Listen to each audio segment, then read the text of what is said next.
This time I want to discuss management, but a different type of management.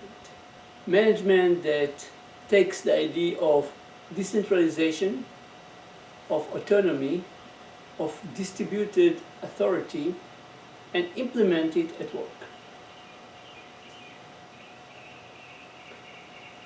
This is something that's really close to my heart. It's close to my heart because I did it. I already ran teams in different size using those principles, sometimes to the extreme, sometimes in the middle. So there is a wide variety of options from the current hierarchical command and control central way of management to completely kind of no hierarchical system with decentralized units that are tightly bound together into one structure that has the same purpose, and that will drive it forward. So those two sides of this spectrum has huge advantage and disadvantage, and I wouldn't necessarily recommend to be on each one of them. The best thing to do is to find kind of to find a combination in between the spectrum that works for you. If you manage to find it out, and it takes time because it takes time to experiment with different models up until you find something that works for your environment. And by the way, whatever works for you in one environment is not going to work for you in a different environment. Just make sure that we cover it. So,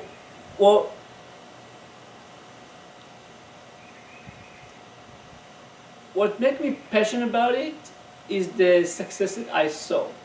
I saw more than once in very big organization, in medium organization, and in very small team, that once you flip this switch, once you get a little bit of decentralization, once you start to decentralize decision making and authority to people, once you start to give autonomy to groups and people, in return, the performance, the creativity, the innovation that you see out of those people, of those teams,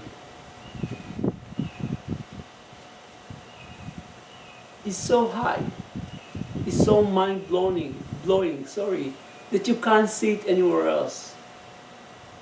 The disadvantage is that for eyes that are much more hierarchical in nature, it looks like a chaos. But in reality, we are talking about very high performance team if you are going that way. One of the main barriers of going that way is that it's a fundamental change in the way that you manage. So in today's world, most of the managers in the mindset, everything needs to be controlled. It doesn't matter if you empower people or give them authority. Eventually, everything should be centralized. If I don't have any control of what's going on here, how the heck I can move the needle somewhere?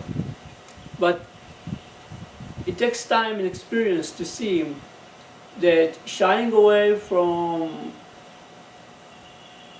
pushing people towards goals and focus on clear definition of a purpose and a lot of behind the scenes work to make sure that there is enough energy and properties and variety within the group to reach this purpose makes wonders. Just take time to understand it.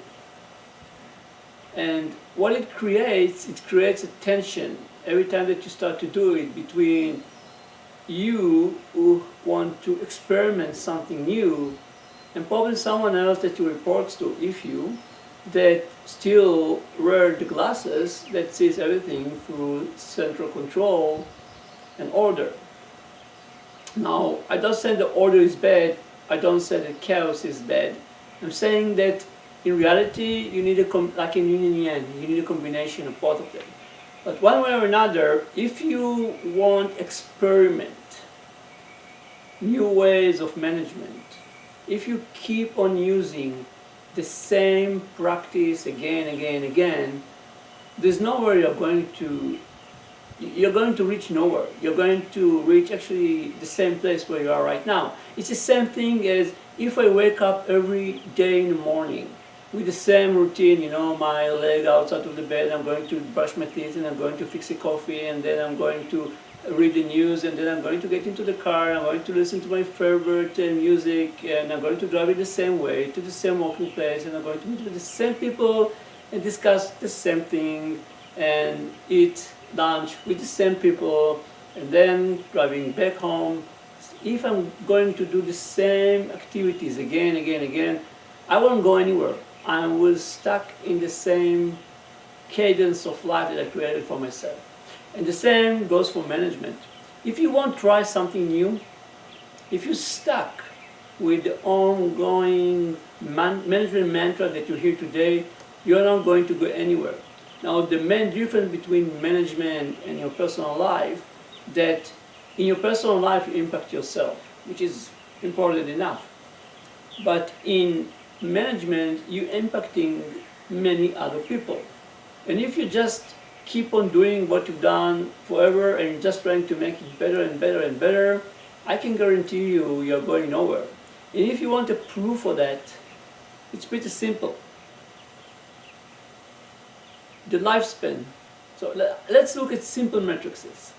The lifespan of companies shrank from 60 years average 100 years ago to 15 years today.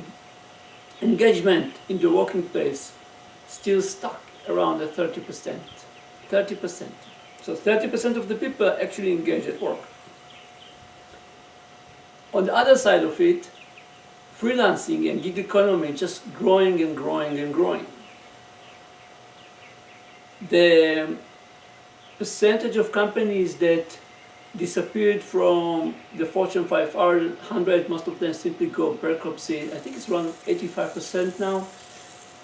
So I think that's enough. And there's like a big Gemini survey that they've done with a lot of CEOs, and 86% of them agreed that the current management system simply it's not a fit anymore to the needs of the organization.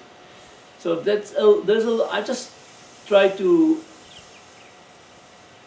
pick the most obvious data points, but there are many other data points that simply prove that the current management system is dealing with a crisis. Or if I want to take the bullshit out of the way, the current management system simply sucks.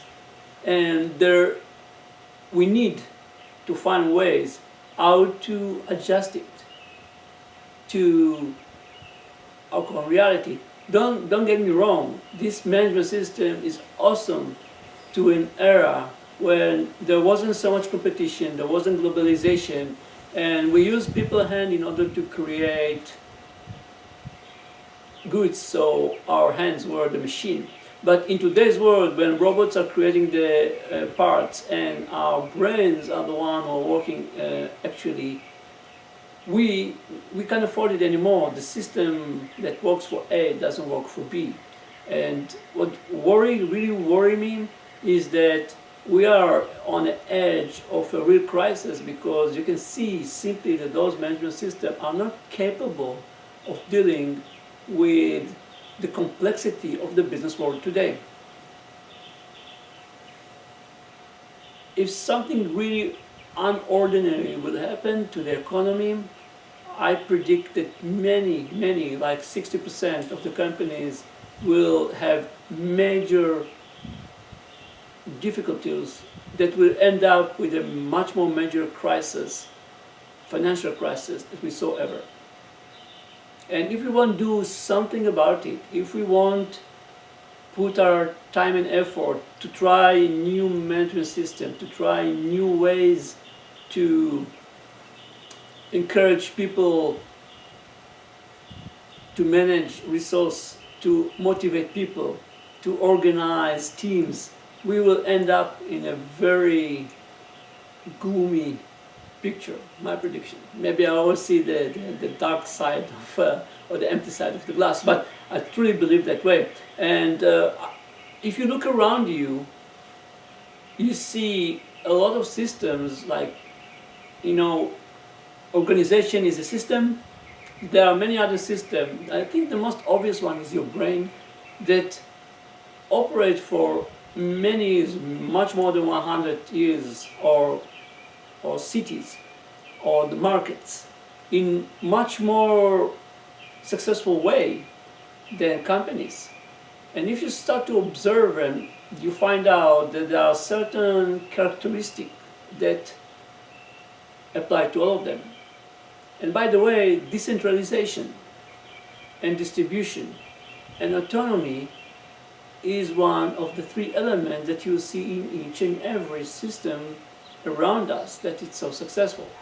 So the idea is simply, why not to take those and experiment them within the current management system. Experiment, try different variation. If something works for you, adopt it. I can guarantee you that you're going to gain a significant competitive advantage just by doing that. And if not, at least you tried. That's all. Thank you.